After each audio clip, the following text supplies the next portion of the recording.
El día de hoy tenemos una invitada muy especial, la doctora Marisol Muñoz. Ella es anestesióloga, ella viene de Chile, procedente de Chile, Santiago de Chile. Ella es formada en la Universidad de Chile. Ya trabaja en Roberto del Río en Santiago de Chile, sus primeros años como anestesióloga. Y trabaja hace 10 años en el Hospital Infantil Carlos Maquena de Santiago de Chile, donde tiene experiencia en cirugía cardiotorácica, cirugía neonatal y cirugía paratorácica y cirugía de tráquea. Vamos a hablar de un tema muy interesante, de crioterapia y cirugía paratorácica.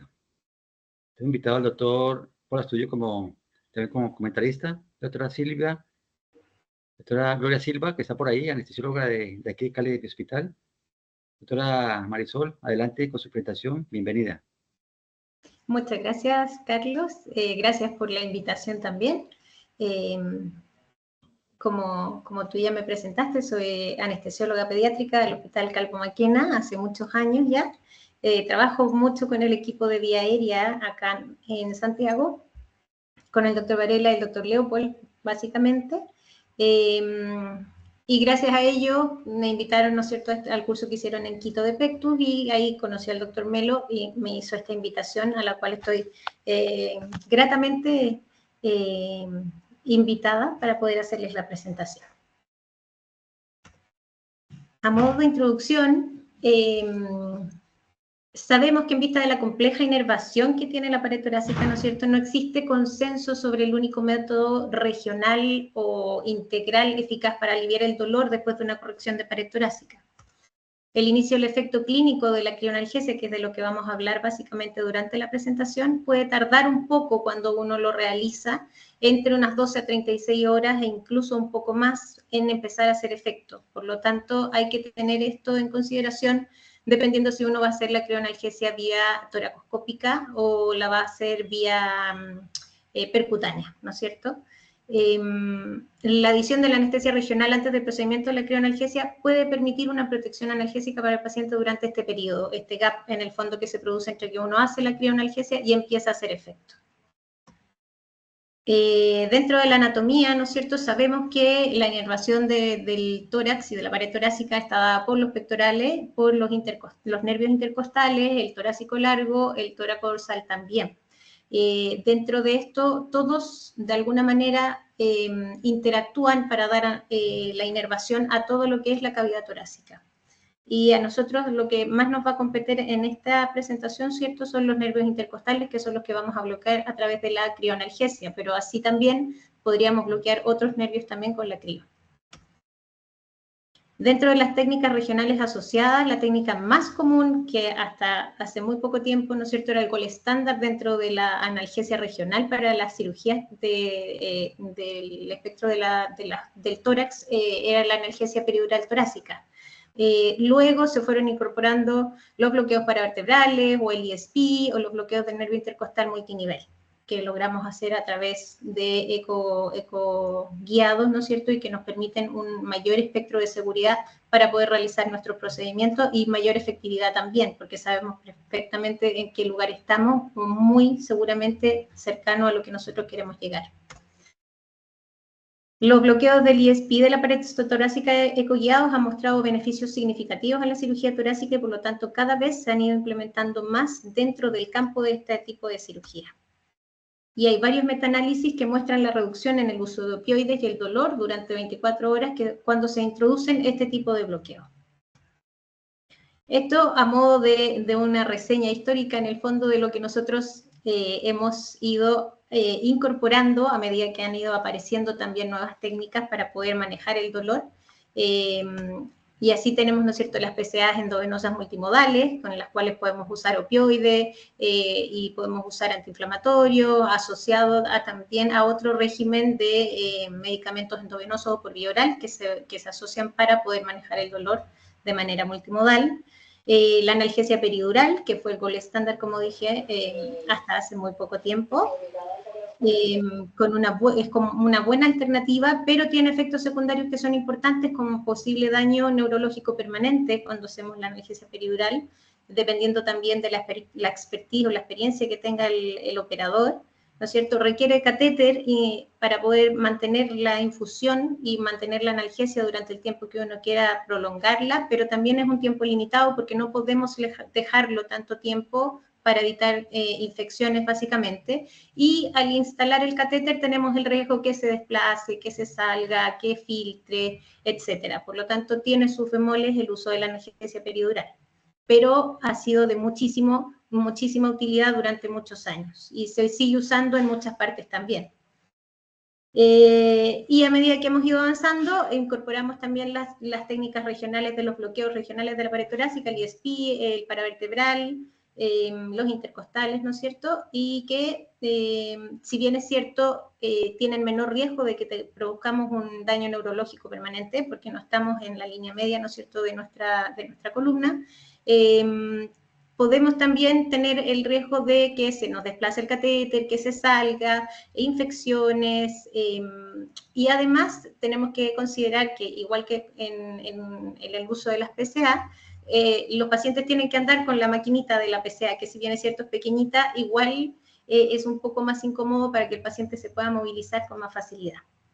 Y finalmente llegamos a la crioanalgesia, que es lo que estamos tratando de incorporar cada vez más en distintos aspectos de nuestro ámbito laboral, y que específicamente en la cirugía de PECTUS, en la cirugía de NUS, nos ha dado un aire nuevo a la analgesia que nosotros le damos a nuestros pacientes, con muy buenos resultados. Como les dije anteriormente, existen millones de estrategias coayudantes también que nos permiten, ¿no es cierto?, dar una analgesia multimodal. No es que una sola sea el 100% efectiva, sino que necesitamos igualmente combatir, ¿no es cierto?, el dolor desde todo punto de vista, a manera de hacerlo multimodal para disminuir el dolor de nuestros pacientes. Y aquí tenemos el listado de lo que se ocupa habitualmente, y al lado yo les puse, así a modo solamente de que los vean, los distintos modelos que tienen en los distintos lugares de trabajo, dependiendo de la experiencia que tienen en cada uno de los centros también. Pero para que ustedes vean que son múltiples y que no existe una estandarización tampoco del manejo coayudante de este tipo de patología. En relación al PECTUS, sabemos que es un defecto congénito más frecuente de la pared torácica, 1 en 1000, que se debe a una deformidad congénita del esternón y las costillas, resultando en un trastorno de la osificación intramedular, que la deformidad no es solo defecto cosmético, que les va a causar probablemente una disminución significativa de la autoestima de los pacientes, sobre todo en el periodo de la adolescencia, sino que también afecta negativamente la función cardiopulmonar en algunos pacientes, dependiendo del grado, ¿no es cierto?, de PECTUS que tengan.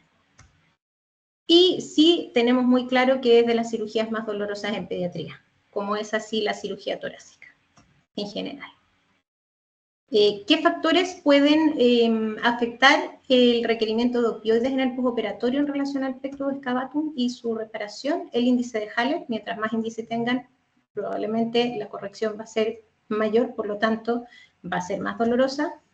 La simetría de la deformidad, a mayor la simetría, mayores requerimientos de opioides también. El índice de corrección, se aumenta el requerimiento en un 6% por cada centímetro de incremento de la profundidad que tengan los pacientes, por lo tanto, esto va a requerir mayor fuerza para corregirlo, con mayor daño tisular, y por lo tanto se va a traducir en mayor dolor. La longitud de la barra también es importante, a mayor longitud también se produce mayor distensión muscular, por lo tanto va a aumentar el consumo de los opioides. Y se trató de estudiar si había alguna variable en relación al sexo que nos pudiera decir si los pacientes de sexo masculino o femenino pudieran tener más o menos dolor, pero la verdad es que el estudio no fue concluyente.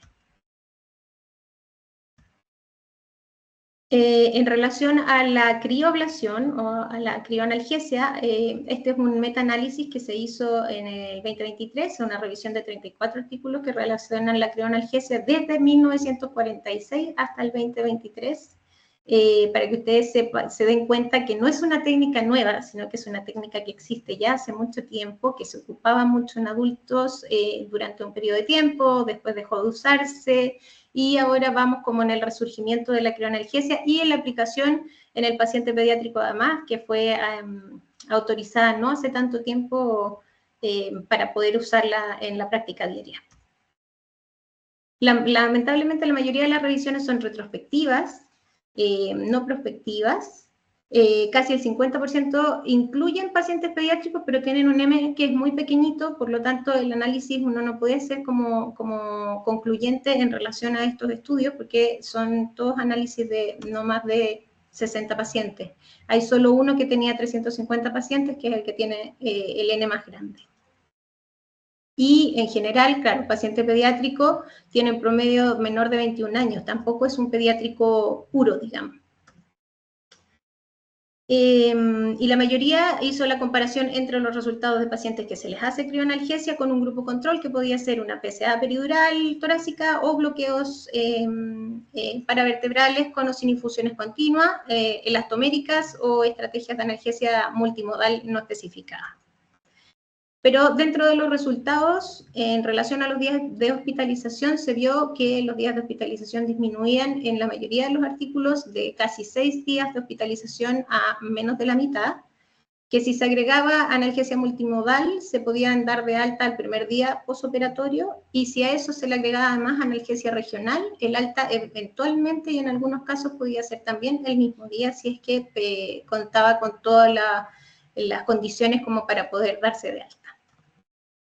En relación al uso de opioides, el 100% de los estudios revelan que hay una reducción considerable durante la hospitalización y al alta también en el seguimiento de los pacientes del requerimiento y el uso de opioides, tanto así que llega casi al 50%, entre un 30 y un 50%. Y en relación a los resultados neurosensoriales, que es como lo que nos llama un poco más la atención de la crioanalgesia, lamentablemente los reportes que se hacen de resultados neurosensoriales en relación a sensaciones de hormigueo o dolores neuropáticos, etcétera, son más bien bajas. No se registran en más del 16% de las publicaciones. Pero sí sabemos que el retorno sensorial completo de la pared ocurre después del año en el 100% de los pacientes y aparentemente existe algún factor protector en los niños, en el paciente pediátrico, de manera que este fantasma del dolor neuropático en el paciente pediátrico al año no presentan ninguna incidencia de dolor neuropático. Y aparentemente además el riesgo de que lo produzcan durante el periodo de la crioablación también es más bajo. En relación a la evaluación del dolor, la mitad de los estudios encuentran que hay disminución del dolor con obviamente menor requerimiento de opioides. En relación a los costos, se reducen los costos hospitalarios con el uso de la crioanalgesia. Los valores están ahí, no los voy a dar para que no nos atrasemos tanto, pero en general no se reducen a la mitad, pero sí se reducen considerablemente en relación de lo uno con lo otro. A pesar de que uno podría pensar que como la crioablación tiene un valor que no es menor, en el caso de las crios que son percutáneas, los pacientes tienen que ingresar un día previo o 2 días antes de la cirugía para hacerse el procedimiento, en algunos casos con anestesia general en pabellón, en otras partes en salas de procedimiento, entonces eso va un poco como aumentando los costos, pero a pesar de todo eso, sigue siendo más barato el costo hospitalario total en relación pacientes con crioanalgesia versus sin crioanalgesia, dado básicamente por los días de hospitalización y el lugar donde uno los va a dejar posoperatoriamente. Y en relación a las complicaciones, se informan en el 50% de los artículos nada más, aparecen retenciones urinarias mayormente en los pacientes con PCA, probablemente endovenosas, que utilizan opioides como uno de los factores de las complicaciones asociadas, los factores secundarios asociados al uso de opioides, náuseas, vómitos.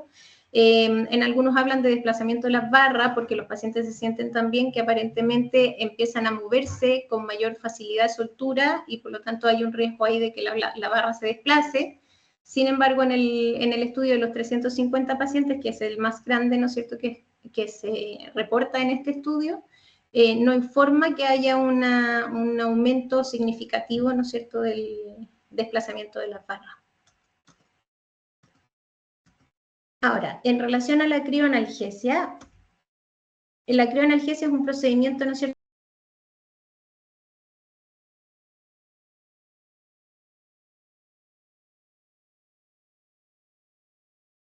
No se escucha, Marisol. Está bloqueado tu micrófono, Marisol, algo le hiciste.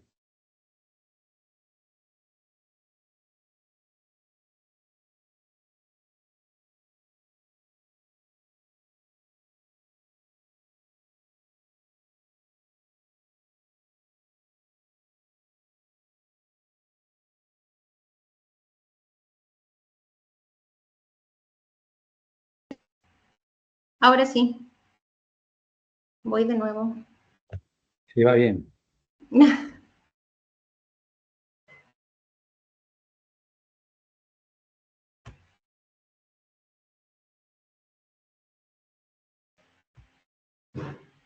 Ahí sí, ¿se ve?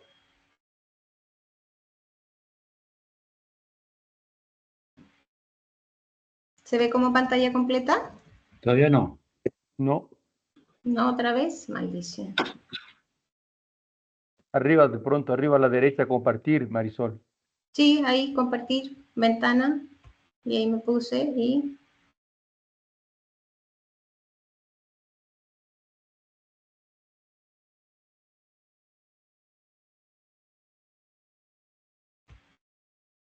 ¿Ahora?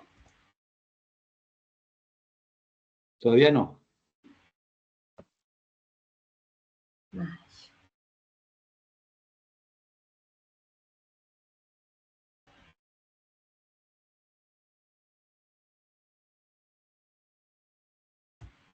¿Ahí? Siempre amplié la presentación, como hizo antes. Maldición. Algo hice que no sé qué fue lo que hice.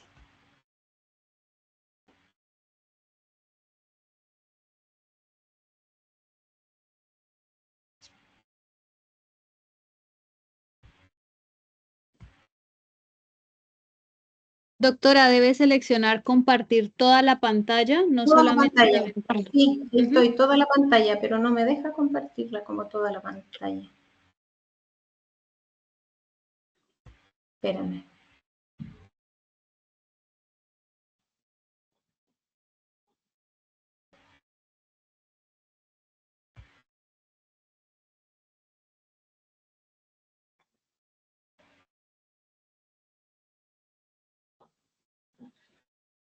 Ahí se ve.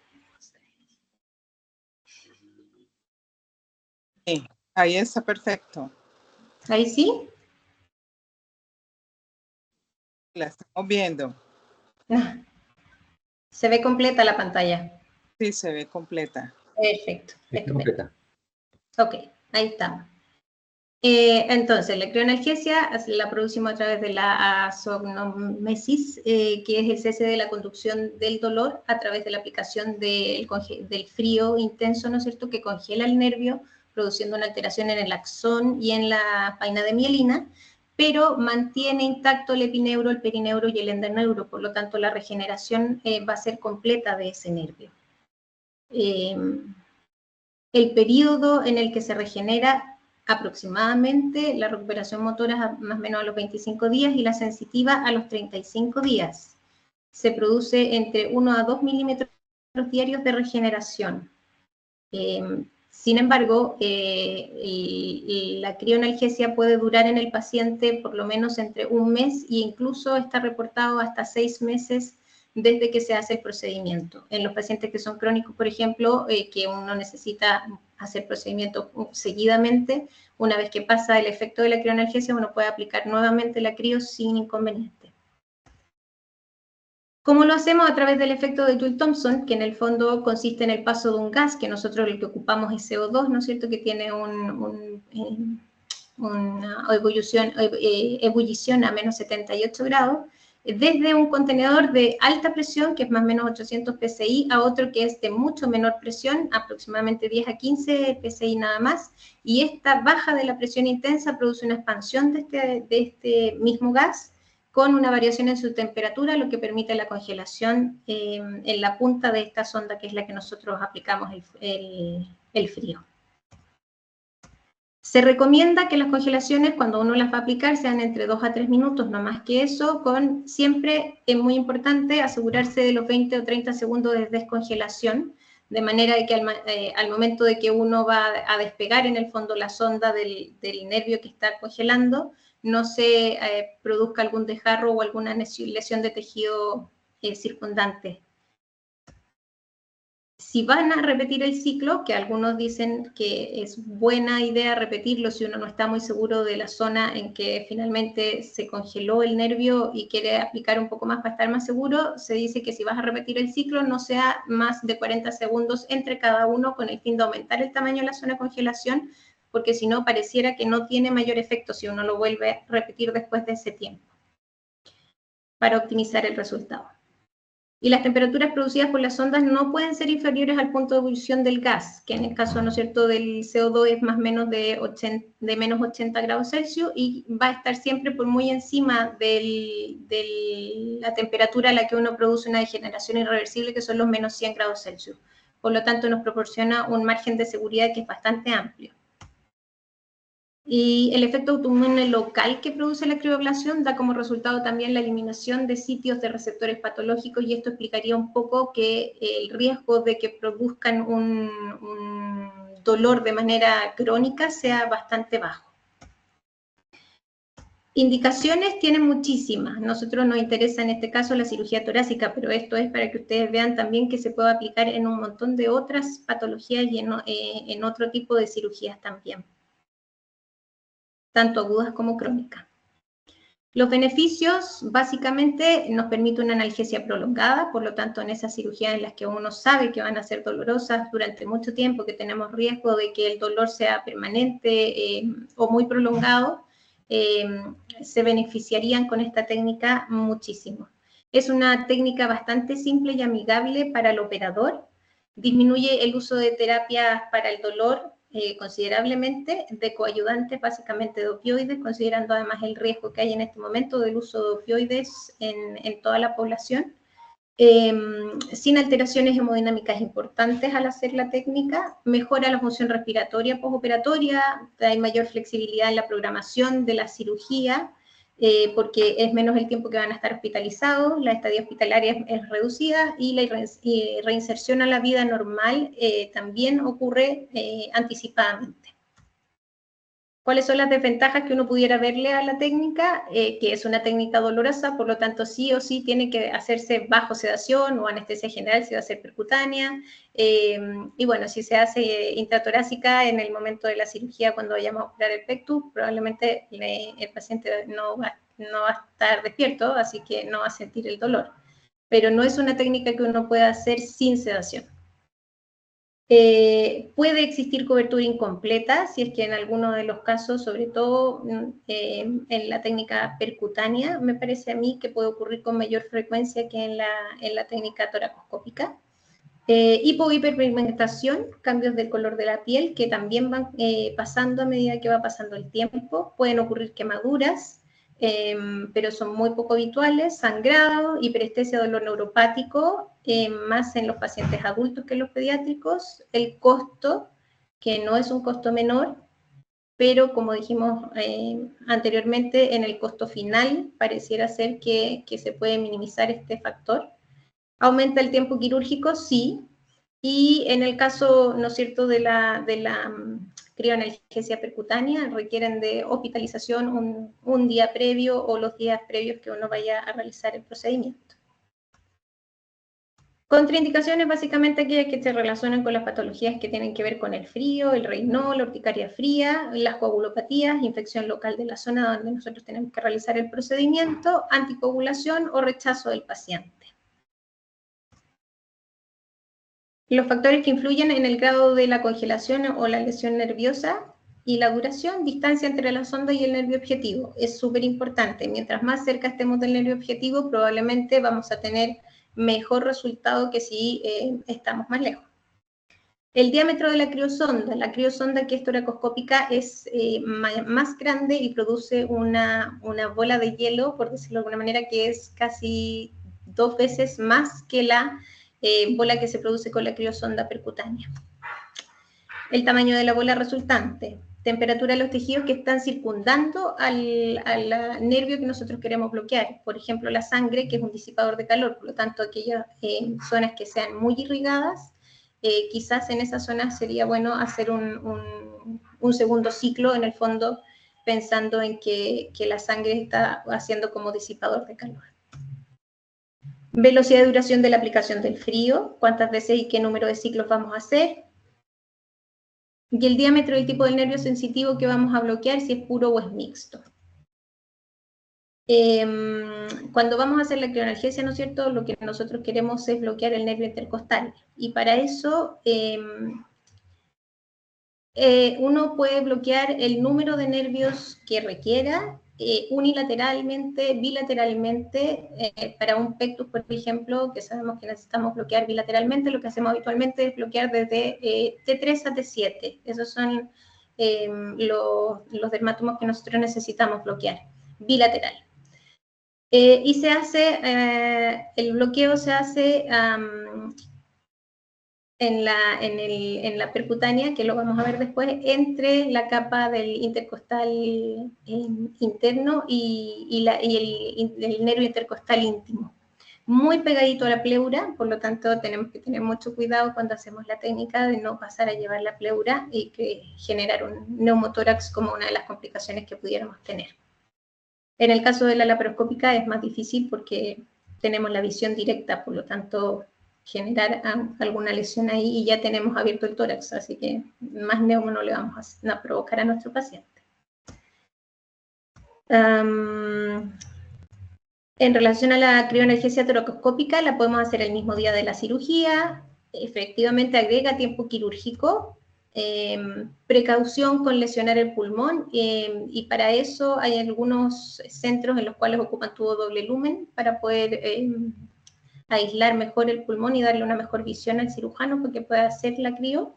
Sin embargo, nosotros en nuestro centro partimos haciendo la crio con tubo de doble lumen y ahora estamos ocupando tubo simple y la verdad es que no hemos tenido ninguna complicación y la visión tampoco ha sido impedimento como para que los cirujanos puedan realizar el procedimiento. Se entra por el cuarto espacio intercostal lo más posterior posible para lograr hacer la crio sobre el nervio antes de que el nervio se divida y así bloquearlo completamente, donde se produce el cambio de dirección de los músculos intercostales. La criosonda que se usa se aplica en medio del espacio intercostal, empuja hacia el reborde inferior para acercarse lo más posible al nervio, como la del cirujano, la que se usa para la toracoscópica, es curva, permite que la superficie en la cual se va a aplicar la crio sea mayor que cuando nosotros hacemos la percutánea. Las características de la criosonda laparoscópica son las que ustedes ven aquí. Tiene características específicas para la cirugía, para la crioanalgesia intraoperatoria, el diámetro de 12 G, 29 centímetros de largo, la porción distal curvada, como se ve en la imagen, con una punta apical que es atraumática.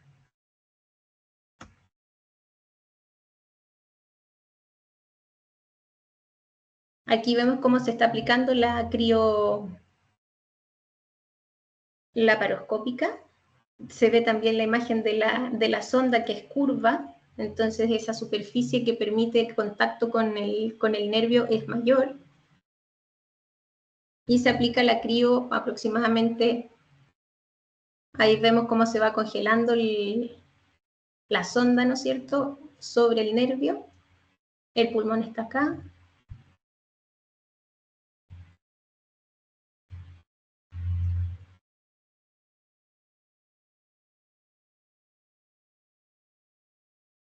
Aproximadamente a 4 centímetros de la línea media.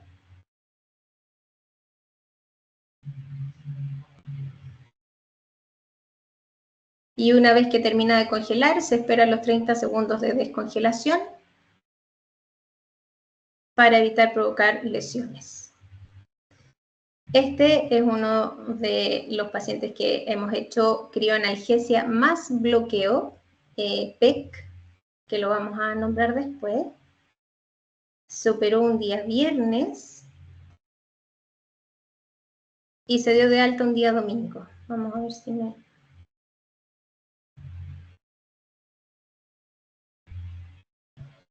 Sebastián, ¿cómo estás?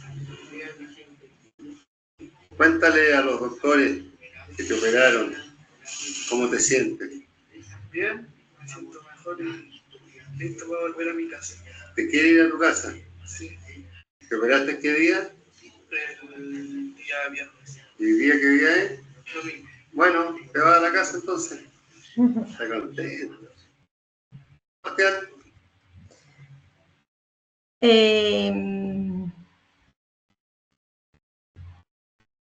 En este estudio se analiza, ¿no es cierto?, el uso de PCA versus peridural y crioanalgesia en relación al tiempo operatorio, el control del dolor y la estadía hospitalaria. Y básicamente vemos un poco lo mismo que ya hemos dicho antes, el tiempo operatorio efectivamente es mayor en el de la crioanalgesia, de 101 minutos versus 57 y 58 minutos en la PCA y epidural, que no nos demoramos casi nada en hacer ese procedimiento. Luego, en el control del dolor, básicamente sí vemos que hay una reducción importante del uso de opioides en el grupo de crioanalgesia. Y en la estadía hospitalaria también vemos que se reduce el número de días hospitalarios de 4 en promedio con PCA y peridural a 1 con crioanalgesia. Por lo tanto, todos los estudios nos dicen que el uso de la crioanalgesia y la introducción de la crioanalgesia han ayudado muchísimo en el manejo del dolor de estos pacientes. En relación a la técnica percutánea, vamos a ver aquí si me puedo meter.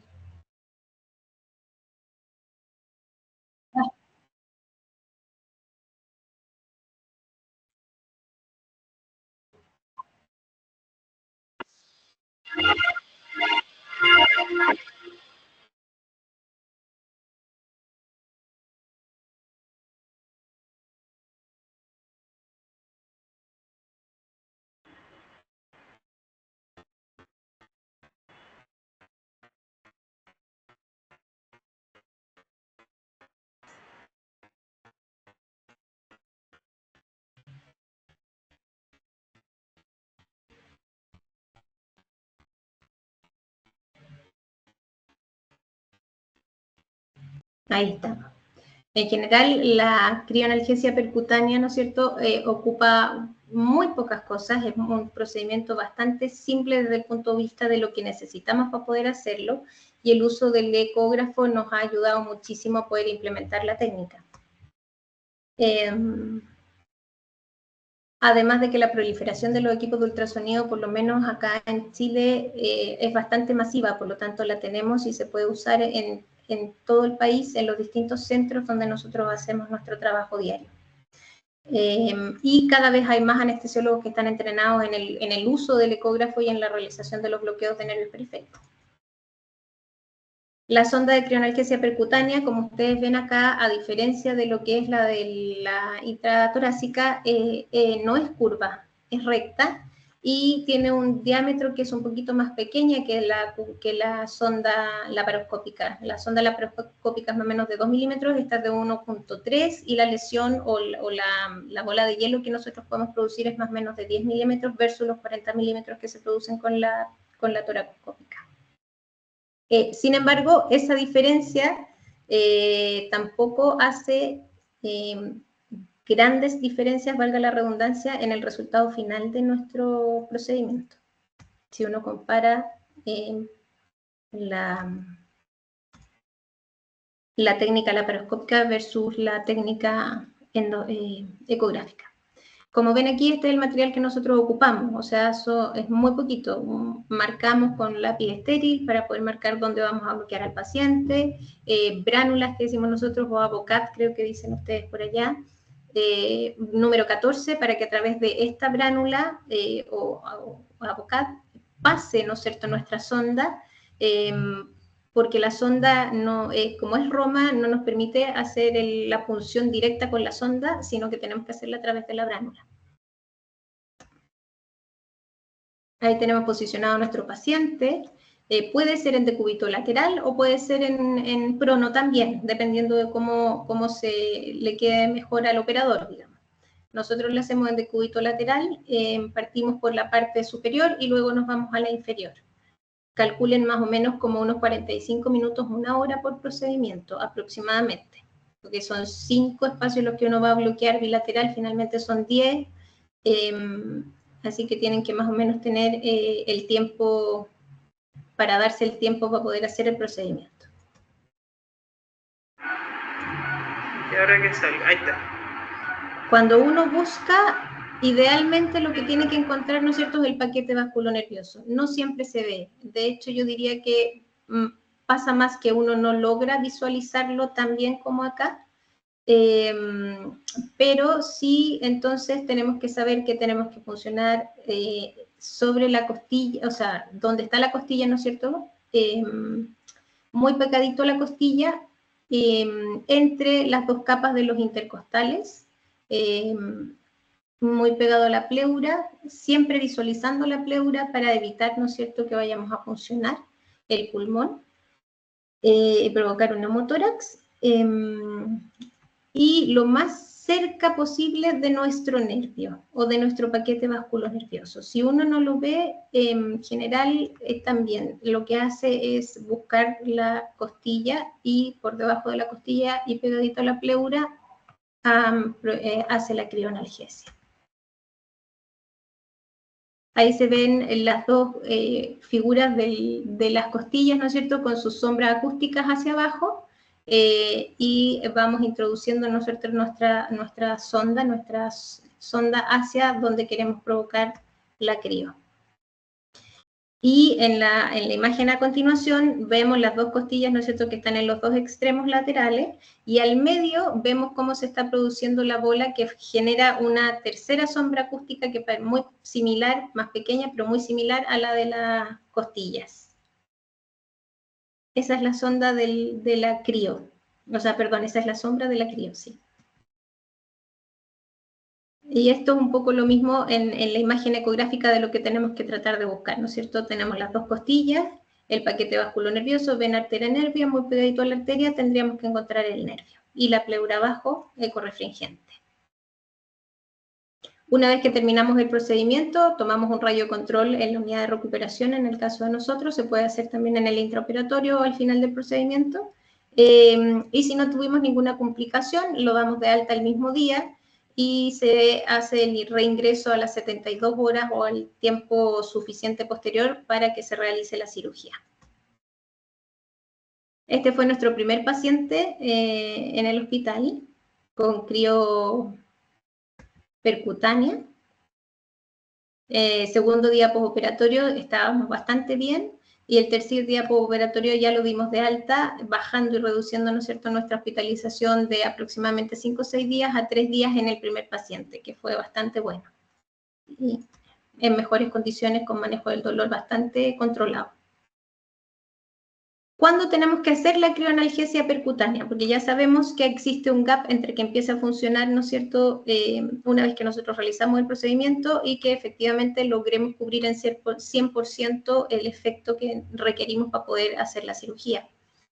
Existen varios estudios, los grupos españoles están bastante más avanzados que nosotros, y ellos hicieron una división de 3 grupos en el fondo. Uno que hacían el procedimiento el mismo día, otro 24 horas antes y 48 horas antes. Y lo que ellos demuestran finalmente es que el grupo, como ya lo sabemos y como suena bastante lógico, el grupo de 48-24 horas antes que se realiza el procedimiento tienen menor consumo de opioides, menor dolor y una estancia hospitalaria más corta que los que se realizan el procedimiento el mismo día. Sin embargo, uno esperaría o pensaría que hacerla con mucho tiempo de anticipación es mejor, pero aparentemente lo que ellos han reportado es que entre 24 y 48 horas no hay tanta diferencia en el control del dolor, pero sí puede presentar ventajas y una logística más sencilla para el paciente y para el hospital, ya que si se hace 24 horas antes queda hospitalizado y se opera al día siguiente, no tiene que irse a su casa y volver nuevamente a reingresar para poder operarse. Pero son variables también que dependen mucho del lugar en el que uno se encuentre y de las condiciones de cada uno de los lugares. Diferencias entre la criopercutánea versus la intertorácica, básicamente, que ya lo hemos dicho durante la presentación, en la percutánea la crio se realiza mínimo 24 horas antes, incluso 72 horas antes preoperatorias también. necesita una sedación adicional o anestesia general en algunas partes, y dependiendo de la expertise que tenga el anestesiólogo, ¿no es cierto?, se pueden hacer con sedación solamente. Y también hay lugares en los que se hacen solamente en una unidad de dolor y no en un pabellón propiamente tal, lo cual facilita mucho más la cosa administrativa en relación al procedimiento y disminuye los gastos también. Tenemos una visualización indirecta de los nervios con el ecógrafo, sin embargo, la visualización es bastante precisa como para que tengamos un resultado bueno. Es menos invasiva que la toracoscópica y es más económica que la intratorácica. Por el otro lado, la intratorácica, ¿no es cierto?, la vamos a hacer el mismo día de la cirugía, por lo tanto, eso al paciente le evita tener que ir y volver a su casa, le vamos a dar la misma anestesia para el procedimiento. Lo del tubo doble lúmeno simple ya lo conversamos. Nosotros en nuestra práctica diaria ocupamos tubo simple actualmente y no hemos visto desventajas en relación con el tubo doble lumen. Visualiza el paquete o el haz neurovascular directamente y tenemos que buscar, ¿no es cierto?, estos puentes en el fondo que tampoco hemos ido tratando de incorporar distintas técnicas y distintos bloqueos para ver cuál es el que nos acomoda mejor y con el que tenemos mejores resultados, para poder, en el fondo, hacer el puente para suplir la analgesia en las primeras horas de la cirugía, del postoperatorio. Las diferencias entre hacer el bloqueo regional y la crioanalgesia son bastante evidentes. En la anestesia regional, ¿no es cierto?, vamos a tener una analgesia que es súper efectiva y rápida, que está muy bien estudiada, que lleva mucho tiempo aplicándose. Ha habido mucha mejora en la seguridad y la eficiencia gracias al ultrasonido, ¿no es cierto?, a la incorporación del ultrasonido, y cada vez los ultrasonidos son más efectivos también. Generalmente son fáciles de realizar por un anestesiólogo operador experto, tienen muy buenos resultados, es un procedimiento que es bien tolerado y con mínimos efectos adversos. Sin embargo, la analgesia es de corta duración si es que no dejamos puesto un catéter, o sea, no va a durar lo que dure el efecto de nuestro anestésico local, ¿no es cierto?, independiente de si uno le pone o no le pone algún coayudante que nos permita aumentar el tiempo de duración del efecto, pero aún así es un efecto corto. Si uno quiere hacer un bloqueo continuo, necesariamente tiene que dejar un catéter con una bomba de infusión, en lo que nos va a dar las complicaciones del catéter y las bombas de infusión, que también ya discutimos, y pueden tener mayores complicaciones asociadas a los catéteres permanentes, como infecciones, migraciones, que sea inefectivo, y toxicidad por anestésicos locales, que la verdad es que es bastante poco frecuente, pero pudiera ocurrir.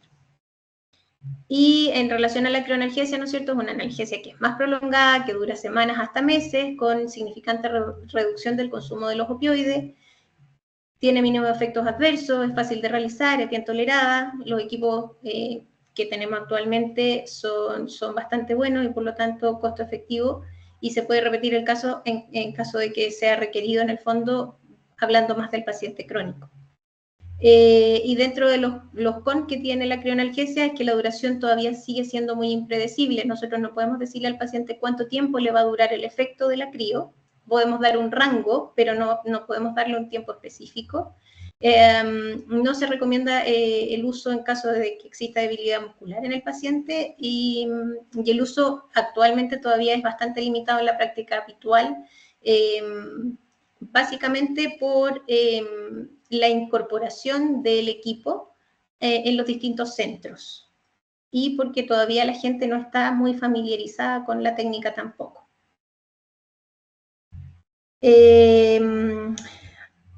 Habiendo dicho esto, ¿no es cierto?, lo que nos falta por revisar es un poco, dentro de todos los bloqueos regionales que tenemos, como a la mano para poder utilizar, cuál podría ser la mejor opción de combinación entre la crioanalgesia más un bloqueo para este puente de analgesia mientras empieza a funcionar la crio, y si efectivamente funciona, sirve o no sirve, digamos.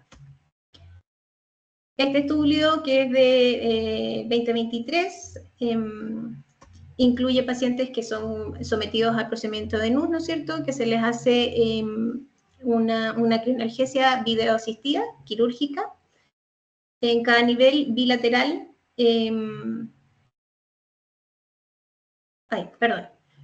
Y además les hacen a otro grupo de pacientes un bloqueo ESP con ecógrafo bilateral para comparar en el fondo cuál de los dos grupos tiene mejor el resultado. Se analiza el uso de opioide, en el cual nos damos cuenta que el grupo que se le hace bloqueo con ESP efectivamente tiene menor consumo de opioide. A pesar de que no hubo gran diferencia en el primer día postoperatorio, sí en el día 1 y 2 se redujo el uso de opioides en el 60% en el grupo ESP más trío. El tiempo de estadía hospitalaria se reduce en el grupo de ESP y además ellos se notan o se dan cuenta que los pacientes que reciben este bloqueo ESP tienen más probabilidades todos los días, en el fondo un 85% más de probabilidades de ser dados de alta por cada día adicional de internación. Y en este grupo asociado a ESP se pueden dar de alta al día 1 después de la cirugía, en comparación con el grupo control que fueron dados de alta del día 2 del ingreso hacia adelante. En relación al EVA, las puntuaciones medias de dolor no fueron estadísticamente diferentes, a pesar de que sí hubo una reducción en el consumo general de opioides en el grupo ESP. Pero cuando uno evaluaba el dolor en los pacientes no referían que tuvieran diferencias entre un grupo y otro. Y el tiempo de cirugía y de pabellón asociado a los procedimientos, claramente el que nosotros hicimos la crio más ESP, ¿no es cierto?, fue mayor el tiempo quirúrgico que para el grupo control. Y las condiciones de altas para este grupo de pacientes era que caminaran sin ayuda, que toleraran la dieta sin antieméticos y control adecuado del dolor con puntuaciones de menos de 4 en el EVA, en la escala de dolor. Ahora, este mismo estudio en el fondo, pero ahora usando bloqueo paravertebral, en el fondo revela un poco lo mismo que el anterior, que una vez que uno usa el bloqueo regional, además de la crioanalgesia, los resultados son mejores para estos grupos que los que no ocupamos bloqueo.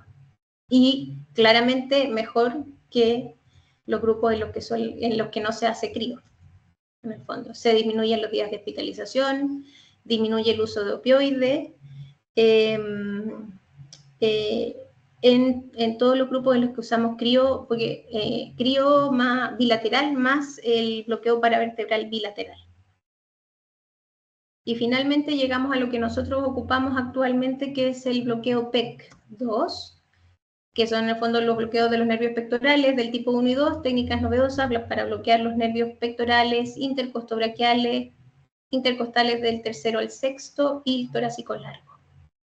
El bloqueo PEC2 se dirige a la rama lateral del nervio intercostal, bloquea los intercostobraquiales y los torácicos largos y se dirige a la incisión de los nervios axilares e intercostales. Es un abordaje bastante simple que permite bloquear los nervios pectorales sin mucha técnica extra, digamos. Muy útil para el manejo del dolor en las cirugías en las que se usan prótesis y expansores subpectorales. En las prótesis mamarias hay muchos estudios en relación al PEC y con muy buenos resultados, pero en pacientes adultos, no en pacientes pediátricos. Y los nervios pectorales lateral y medial se bloquean con el PEC1. Entonces, habitualmente lo que nosotros hacemos es, en el PEC2 bloqueamos todos estos nervios y con eso hemos tenido bastantes buenos resultados en relación a nuestros pacientes. De hecho, el video del paciente que les mostré al principio es un paciente que se hizo un PEC más la crioanalgesia intratorácica. ¿Dónde vamos a hacer el bloqueo? Para hacer el bloqueo PEC2 uno puede usar una sola punción en el fondo, no es necesario hacer dos punciones, y vamos a poner anestésico local entre el serrato anterior y el pectoral menor primero, 20 ml del anestésico local que nosotros vayamos a utilizar o que vayamos a elegir o con el que uno tenga en su centro. Y luego nos vamos a ir retirando hasta llegar al pectoral, a la unión del pectoral mayor con el pectoral menor, donde vamos a poner 10 ml más de nuestra infusión de anestésico local para lograr el bloqueo completo de la zona. Es un bloqueo que es bastante simple de realizar, que no tiene mayores complicaciones y bastante bajo riesgo de lesionar alguna estructura. porque lo hacemos sobre la costilla.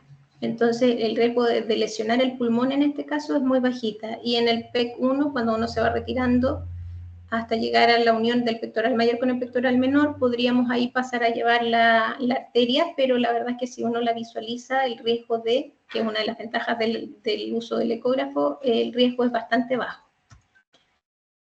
Y en un análisis comparativo entre los 3 tipos de bloqueos, pero independiente, ¿no es cierto?, de crionalgesia, esto solo haciendo un análisis del uso de los 3 tipos de bloqueos regionales, ¿no es cierto?, en mastectomía, los resultados son que en el grupo de pacientes en el que se usa el Pectos, vemos que tienen menos SEBA, mejor control del dolor, menor uso de opiáceos en las primeras 24 horas y se demoran más también en requerir, si es que lo requieren, dosis extras de opiáceo. Por lo tanto, dentro de las conclusiones, no existe todavía una técnica única para el manejo del dolor postoperatorio del NUS. Nos estamos de a poco acomodando a esta nueva era del Pectus, a esta nueva era del manejo del dolor, pero sin duda es un avance muy importante en el manejo de nuestros pacientes. Los bloqueos de la pared torácica son excelente complemento para el manejo del NUS junto con la crionalgesia, reduciendo aún más el consumo de opioides postoperatorio y los días de hospitalización, llegando incluso en algunos centros a poder dar de alta a los pacientes el mismo día de la cirugía. Y dentro de los bloqueos regionales pareciera ser que PEC tiene mejores resultados que el ISP bilateral y que paravertebral bilateral. Son técnicas de baja complejidad y fáciles de realizar y seguiremos avanzando en el estudio de estas técnicas para lograr el mejor manejo de nuestros pacientes.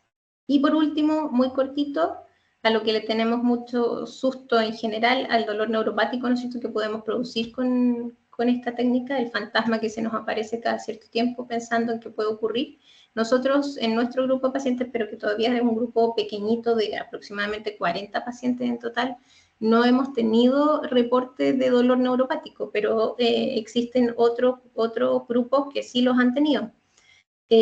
Por lo tanto, dependiendo también de la experiencia, hay algunos que prefieren utilizar gabapentinoides desde un principio para evitar el dolor neuropático y mejorar también el manejo del dolor en este sistema multimodal, digamos. Hay otros que lo introducen solamente o lo usan solamente si es que se presenta el dolor neuropático, pero es todo también en materia de estudio y para ir desarrollando dentro del tiempo que viene a continuación. El dolor neuropático es un funcionamiento anómalo del sistema nervioso que conduce a analizar los estímulos externos dolorosos que nos alteran, que nos alertan. Es un dolor que se describe como eléctrico, quemante, un hormigueo constante, frialdad, pinchazos, descarga eléctrica, hiperalgesia, etcétera, que molesta mucho a los pacientes. Se genera una sensibilización central. Todavía no tenemos muy claro cuál es el mecanismo del daño por el cual se produce el dolor neuropático. Los estudios están muy recientes y, como decía en un principio también, no hay mucho reporte en relación a los eventos relacionados con dolor neuropático que puedan presentar los pacientes durante la aplicación de la crionalgesia. Y pareciera ser que hay resultados alentadores en algunos estudios que dicen que efectivamente la población pediátrica tienen un factor protector en relación a este dolor, pero también hay gran cantidad de variables que confunden el reporte, el estudio de este tipo de dolor. Por lo tanto, estamos al debe todavía en poder saber bien cómo manejar y cuándo manejar el dolor neuropático de estos pacientes, si es que lo van a presentar o no.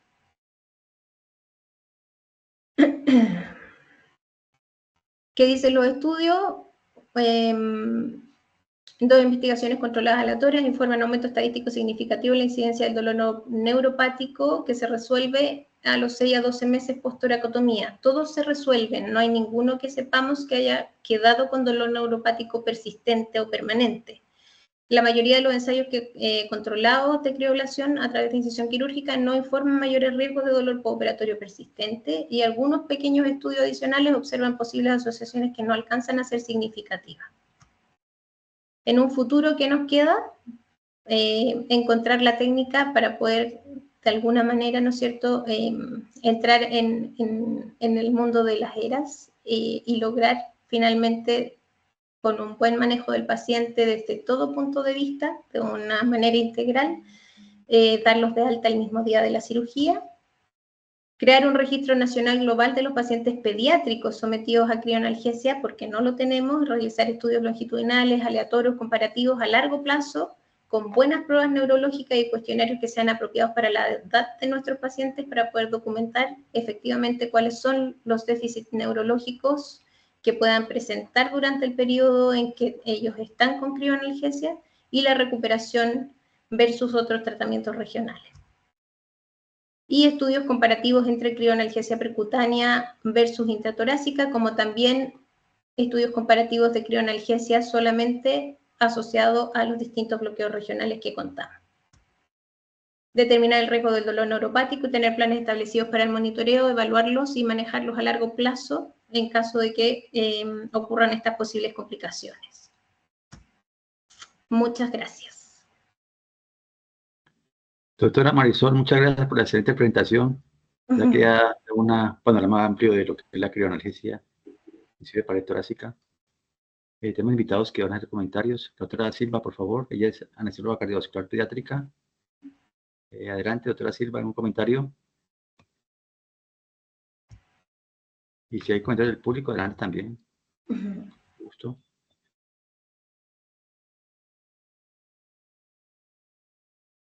El tema de los equipos es quizás lo que nos ha bloqueado en Latinoamérica para entrar en forma a usar este tipo de analgesia. En mi país, la verdad, el equipo todavía no ha entrado en forma fuerte. Estamos apenas en negociación para que entre. Eso ha dificultado que se haya empezado realmente a hacer este tipo de procedimientos anestésicos. No sé en otros países cómo estarán allá, pero creo que en Latinoamérica todavía estamos muy en pañales sobre este tipo de analgesia intraoperatoria o preoperatoria. Doctora Silva, adelante. Gracias. Se me había confundido un poco aquí estos botones. Primero, doctora, excelente su conferencia. Nosotros realmente estamos, novatos en esto. No conocíamos realmente, particularmente yo hice mucho tiempo anestesia cardiovascular. Yo te quería preguntar, edad mínima para la utilización de la crioanalgesia en paciente pediátrico, porque la mecánica respiratoria, una vez se pierde la acción de los músculos intercostales, en los niños pues puede verse bastante comprometida la mecánica respiratoria ante un proceso infeccioso. Y la segunda pregunta que me gustaría hacerte es, ¿han hecho algún estudio comparativo con radiofrecuencia? Porque la radiofrecuencia se utiliza en altas temperaturas, es lo opuesto a la crioablación y tiene muy buenos resultados para el dolor lumbar, las cervicalgias, ¿sí? Esa es una buena alternativa. Lo otro, para ustedes poderlo aplicar, tuvieron que tener alguna aprobación por parte de la institución, porque la crioablación en pediatría todavía no está aprobada por la FDA. ¿Sí? Eso es como lo que quisiera comentar y mirar cuál es tu concepto al respecto. Sí, en relación, o sea, nosotros básicamente ocupamos la crioanalgesia, por lo menos en nuestro centro, que es un hospital pediátrico y público además, no es una institución privada, para los pacientes con PECTUS. Por lo tanto, nuestro grupo de pacientes son en promedio entre 12 años, 11 años y 15 años aproximadamente. Si tú me preguntas a partir de qué edad uno podría aplicar la crioanalgesia, dependiendo de cuánto es lo que uno vaya a bloquear y de qué asa tenga el paciente también. En un paciente sano, probablemente si uno hace la crio en determinados puntos, en relación, ¿no es cierto?, a la pared torácica, que es lo que nos importa, no vamos a tener mayores complicaciones por la edad, digamos. pero nosotros no hemos aplicado la crio en pacientes menores de esa edad que yo te digo, más o menos de los 10 años para arriba, por lo menos en nuestra práctica habitual.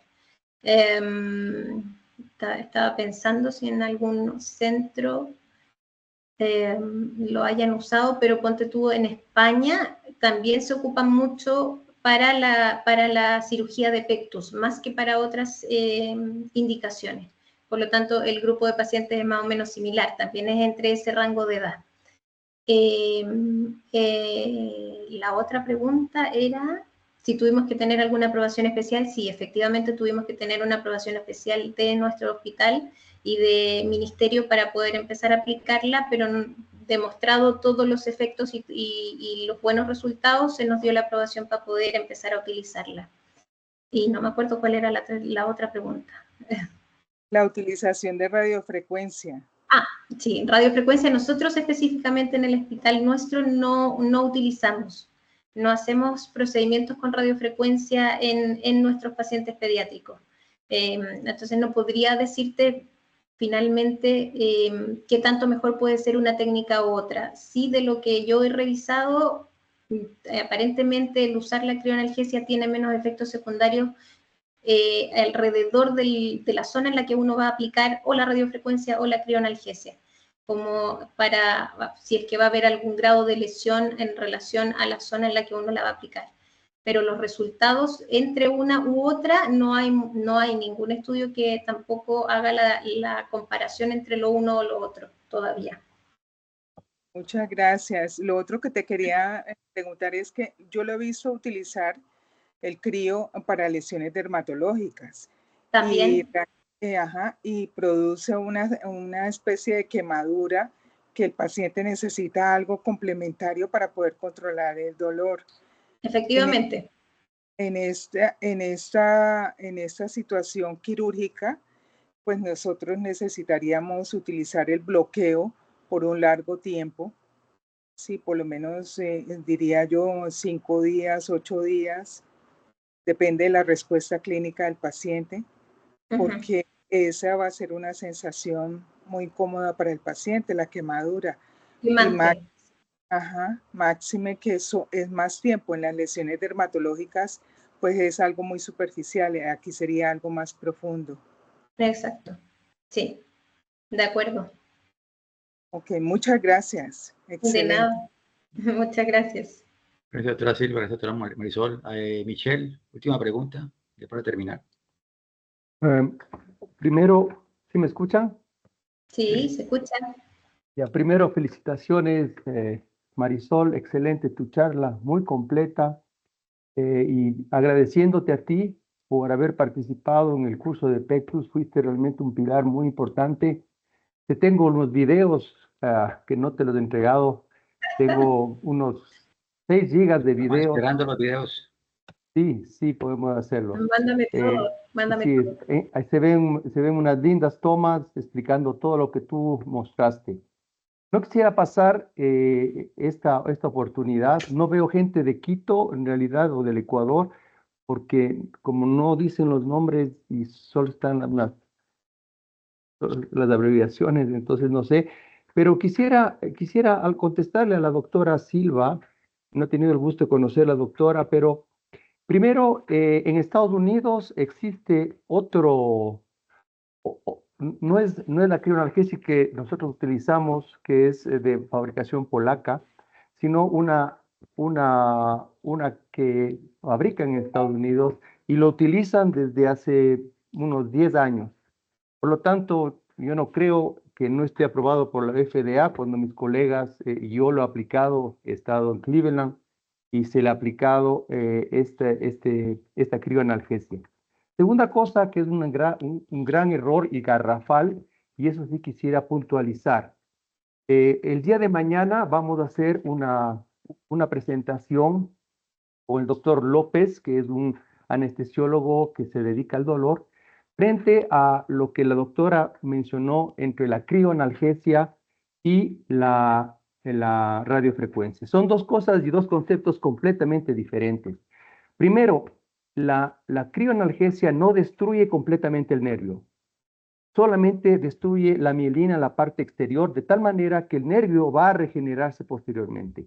Mientras que la radiofrecuencia lo va a destruir completamente. Son dos conceptos completamente diferentes que hay que tomar en cuenta, por esto que nosotros como cirujanos pediatras o nuestros colegas cirujanos torácicos que nos dedicamos al tratamiento del pectus, creo que es muy importante el que inicien con la crioterapia y que no mezclen la crioterapia con la radiofrecuencia. Esos dos puntos son muy interesantes. Y yo quería hacerle una pregunta a Marisol, porque sé que el tiempo está un poquito, pues, es importante para todos. Marisol, en alguna ocasión se habló sobre la utilización de la crioanalgesia para las pacientes que van a tener una esternotomía por cirugía cardíaca, por decirle así, o por otro tipo de cirugías. ¿Tú sabes algo o han practicado ustedes tal vez la crioanalgesia para el control postoperatorio de los pacientes que tienen pues esternotomías? ¿O sabes de algún protocolo o aún no está todo establecido? Nosotros no aplicamos la crio en los pacientes cardio. Tenemos harto paciente cardio que se operan en el hospital, pero no le aplicamos crioanalgesia. Existen estudios en esternotomías, en toracotomía, en relación con la crioanalgesia con buenos resultados, pero nosotros en nuestro hospital, en nuestro centro, no aplicamos, solamente para el pectus. Lo tenemos como definido para el pectus, por ahora.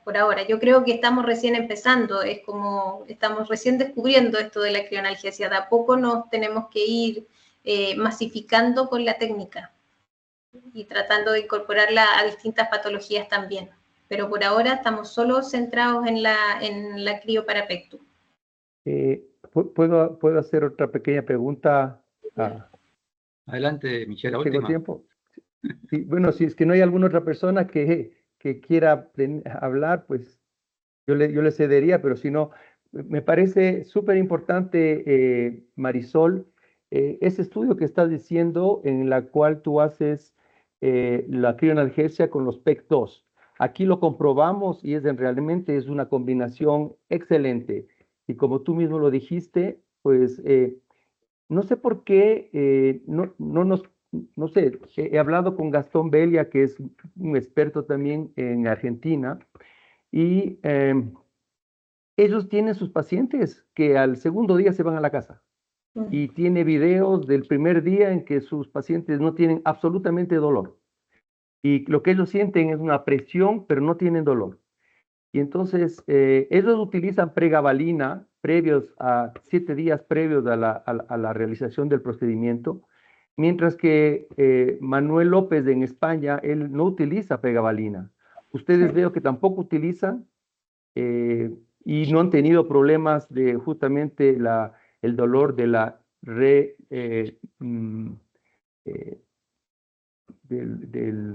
digamos, cuando comienza el nervio a tener nuevamente actividad. Entonces, ¿qué es lo que tú crees sobre la pregabalina? Depende para qué quieras usar la pregabalina, Miqueles, porque efectivamente la pregabalina no es inocua, tiene efectos secundarios que no son menores para los pacientes y para el paciente pediátrico y adolescente un poco más también. Por lo tanto, yo en general, como todo, no nos ha pasado que tengamos reportes de pacientes que tengan dolor neuropático asociado a este procedimiento. Yo personalmente no lo ocupo. Pato, en sector privado, cuando ha operado sus pacientes allá, me parece que está ocupando pregabalina preoperatoria, pero tampoco hemos visto que tengan resultados mucho mejores usando la pregabalina versus no usarla, a menos que uno requiera usarla para el manejo del control del dolor neuropático. Claro, muy bien, sí, correcto. Y claro, Pato utiliza, en la privada todas son transtorácicas, ¿no? Él utiliza Transtorácicas, transtorácicas. sí. Gastón me hizo si es que, por ejemplo, Carlos o ustedes quieren utilizar la crio transtorácica, la colocación de la sonda sobre la zona, como tú mismo lo mencionaste, Marisol, donde se divide el nervio, es sumamente importante y eso creo que con la experiencia que tiene Gastón, la colocación exacta de la sonda en esa zona hace que la zona que está congelada sea más efectiva y en sus pacientes pues del postoperatorio es mucho más mucho mejor que en otros estudios. Eso nomás, mi querido Carlitos Melo, gracias por dejarme hablar con Marisol. Bueno, muchas gracias a todos, Marisol, muy amable por tu presentación, excelente tus tips lo que mostraste. La doctora Silva, muchas gracias por sus comentarios. Michelle, por lo mismo, buenos comentarios. Quiero invitarlos en las siguientes charlas que el tema va a ser Pectus. Precisamente el doctor Gastón Belía es nuestro próximo invitado, que será a fines de mes. Ya mandaremos la invitación a todos para que se conecten. Tuvimos una buena asistencia en esta presentación. Muchas gracias a todos. Buenas noches, que descansen. Muchas gracias, buenas noches. Gracias. Descansen. Nos vemos pronto. Hasta luego, Marisol. Muchas gracias. Chao, Gloria. Gracias. Chao, Chao. Carlos. Chao, chao, Marisol. Michelle. Chao, chao, chicos. Gracias.